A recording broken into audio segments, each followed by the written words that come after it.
Kolossense 3 vers 15 tot 17. Die vrede wat Christus gee, moet in julle lewens die deurslag gee.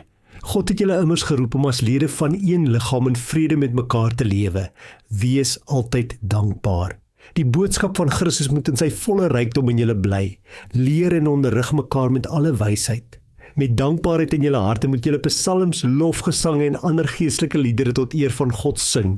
En wat julle ook al sê en doen dit alles in die naam van die Here Jesus en dank God die Vader deur hom.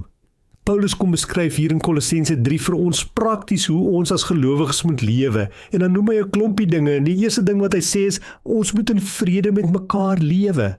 Ons kan met mekaar verskil natuurlik, maar dan in liefde. En die groot rede hoekom ons in vrede moet leef is, omdat ons deel is van dieselfde liggaam. Ons is deel van die liggaam van Christus hier op aarde. Daarom mag ons nie mekaar seermaak nie, want die een lid van die liggaam wil nie die ander seermaak nie, want op die ou end maak hy homself seer, want hy is deel van die liggaam. Ek en jy is deel van Jesus Christus se liggaam, as ons glo in Jesus Christus. Daarom moet ons in vrede met mekaar leef. Daarom moet ons ingestel wees om mekaar te help, nie om mekaar seer te maak nie. Nog 'n ding wat Paulus sê is, die boodskap van Jesus Christus moet binne in ons bly. Ons moet met ander woorde die woord ken, die woord bestudeer. Ons moet mekaar, sê hy, in die woord onderrig. Ons moet mekaar leer. En dan noem Paulus nog 'n ding wat ons as gelowiges moet doen. Hy sê ons moet psalms, lofgesange en ander geestelike liedere tot eer van God sing. Maar ons moet dit met dankbaarheid doen. Dit is die rede waarom ons moet sing, omdat ons dankbaar is, omdat ons bly is. Dit moet 'n loflied op ons lippe wees. Ja, ons is dankbaar dat God ons gered het, dat hy ons vrygemaak het, dat hy ons as sy kinders aangeneem het. Daarom moet ons en mag ons sing. En dan sê hy ook, doen alles in die naam van Jesus Christus.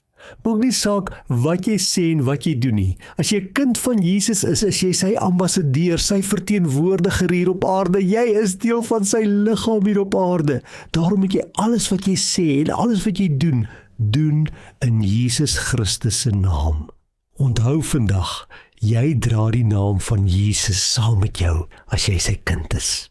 Kom ons loof die Here en ons vra vir hom vir krag en vir genade om so te leef soos wat Paulus vir ons hier beskryf. Nie omdat ons daardeur ons verlossing kan verdien nie, maar omdat ons dankbaar is soos hy sê. Here, help my om in vrede te leef, help my om 'n vredemaker te wees, om nie dinge te sê en te doen wat ander medegelowiges sal seermaak nie. Ek bid Here dat u evangelie boodskap in my hart sal bly elke dag, dat ek u woord sal ken, dit sal bestudeer en daarvolgens sal leef. En gee vir my 'n loflied op my lippe, Here. Help my om te sing uit dankbaarheid vir wat u vir my kom doen het. Dankie dat u ook vir my kom sê, ek is u ambassadeur, ek is u verteenwoordiger hier op aarde.